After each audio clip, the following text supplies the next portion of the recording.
Hey everyone, and welcome. Today, we are cracking open one of the most talked about business books out there, Peter Thiel's Zero to One.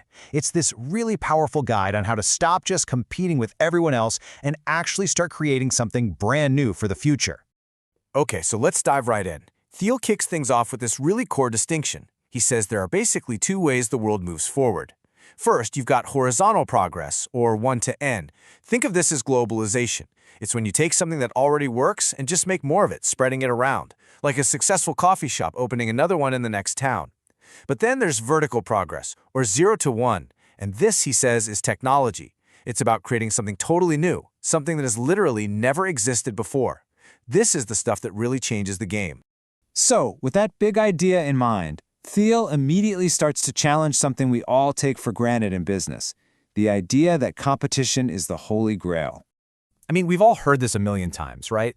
That the best markets are these intense battlegrounds where companies are constantly at war for customers and every last scrap of market share. It's basically capitalism 101. But Thiel wants us to stop and really ask, is that actually true? And boom, here's where he just flips the whole table. He argues that all that fierce competition is actually terrible for business. It eats up all your profits and forces you to think small, to just focus on being a tiny bit better than the next guy. The real goal, he says, isn't to be the last one standing in a bloody fight. It's to build something so unique that you don't have to fight at all. Now, let's be super clear. When Thiel uses the word monopoly, he's not talking about some evil empire from a cartoon that raises prices on everyone just because it can. He means a company that is just so darn good at what it does that there's no real substitute. I mean, think about Google and search. They're a monopoly not because they schemed to block everyone else, but because they created something that was just light years better than anything that came before it. Okay, so creating unique value is absolutely central. But it's not the end of the story. Even if you manage to invent the most amazing thing in the world, that doesn't mean you've won. And this brings us to the next big myth Thiel is eager to bust. You know, we all love this romantic story of the genius inventor toiling away in their garage, and then, once they're done, the world just magically discovers it and beats a path to their door.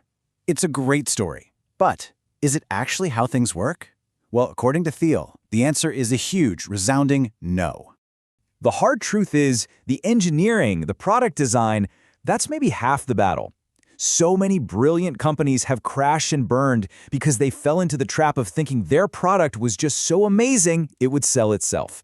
Thiel is emphatic on this point. Distribution, how you actually get your product into the hands of customers, is every bit as important as the thing you built. And distribution isn't some afterthought. It's not something you just figure out later. It has to be designed with as much care as your product. I mean, think about it. The way you sell a $100 million defense contract is completely different from how you get a new photo-sharing app to go viral. You have to figure out which single channel is right for you and then master it. So this whole idea of being deliberate about your strategy leads us to the final massive concept in the book. Thiel really pushes back against this idea that startup success is just about being lucky or being in the right place at the right time. He believes the future is something you can and should design. The bedrock of any zero-to-one company is what Thiel calls a secret. Now, this isn't some conspiracy stuff.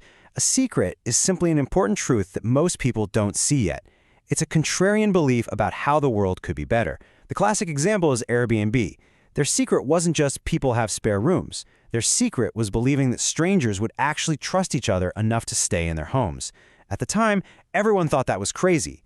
But finding a powerful secret like that and being right about it is how you create a whole new market from thin air. And Thiel gives us this perfect case study using the clean tech bubble from the 2000s. He lays out these 7 questions that every startup has to answer. You can see here that most of the failed clean tech companies, they had terrible answers. Their tech wasn't a true breakthrough, their timing was off, and they had no real plan for a monopoly. But Tesla, they nailed every single one. And that's the point. Tesla's success wasn't a fluke. It was the result of a brilliant and deliberate design right from the start. So, when you put all these pieces together, what does it all mean? Well, it leads to a fundamental choice. A choice we have to make not just as founders or inventors, but as a whole society about what kind of future we really want.